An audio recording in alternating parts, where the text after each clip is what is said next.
What if the greatest threat to your calling isn't fear, but pride? What if the real storm isn't the one outside your boat, but the one inside your heart? This isn't just a story about a man swallowed by a fish. It's about a man swallowed by his own bitterness. Before the storm, before the fish, before the city was spared, there was a voice, and a man who said no. This is the story of Jonah, the prophet who ran, the God who pursued, and the mercy that wouldn't give up. Before we dive into this powerful story, please do us a quick favor. Hit the like button, subscribe to this channel, and share this story with someone who needs encouragement today.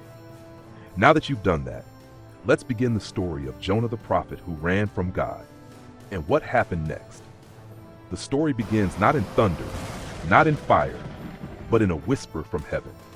God speaks. Nineveh, the capital of Assyria, a city known for cruelty, violence, and idolatry. Jonah knew their history. He knew what they did to Israel's people. To go there was unthinkable, but God said go. Jonah said no. He fled to Joppa, a seaport city bustling with trade, noise, and the smell of salt and spice. There, Jonah found a ship headed for Tarshish, the edge of the known world. How do you run from the God who made the sea?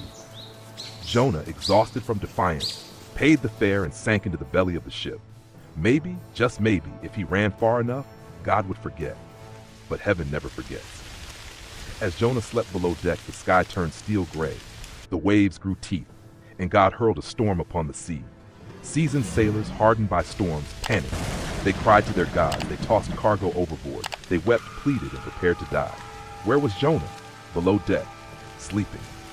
The captain, drenched and desperate, shook him awake. But Jonah knew. This was no ordinary storm. He bore the guilt like wet chains on his soul. They cast lots, and the lot fell on him. Jonah confessed. Terror, reverence, confusion. The sailors asked what to do. Jonah whispered, "Throw me into the sea." At first they refused, but the waves roared louder. And finally they lifted Jonah and hurled him into the sea. Silence. The men fell to their knees. They had met the true God. But Jonah was gone, swallowed by waves and justice. But the story doesn't end in drowning. God had prepared something strange and merciful. In the belly of the beast, surrounded by darkness, digestive fluids, and despair, Jonah sat alone. He could not run now. No ship, no sailors, no sunlight, only silence and God. And there in the stomach of a fish, Jonah prayed. He remembered what he once knew. He repented. He surrendered. This was not just repentance, it was surrender.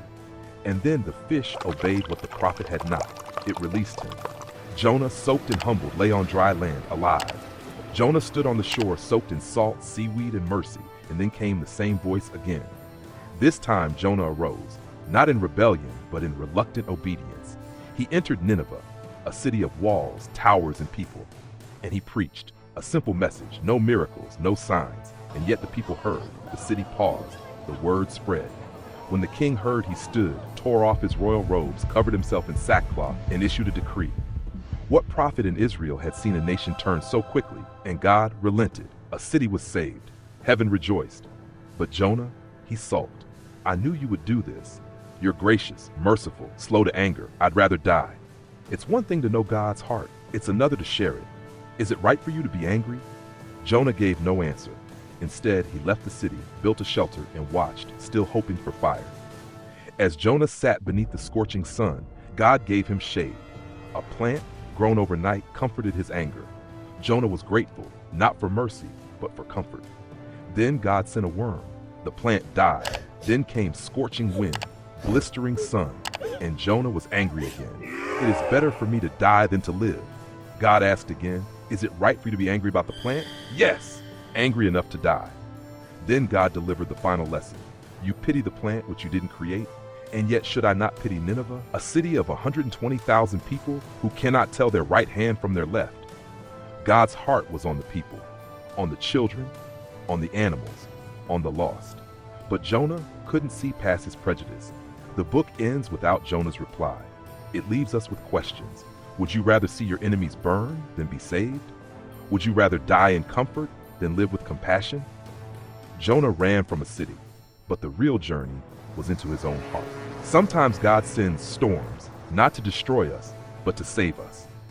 Sometimes the belly of a fish is grace in disguise, and sometimes the hardest person to forgive is the one staring back in the mirror. Salvation is of the Lord. And that salvation, it's not just for the righteous. It's for Nineveh. It's for Jonah. It's for you. If this story moved you, let us know in the comments. We would love to hear your thoughts. And don't forget to like, share, and subscribe for more life-changing Bible stories just like this one. Until next time, stay inspired and stay blessed. Bye.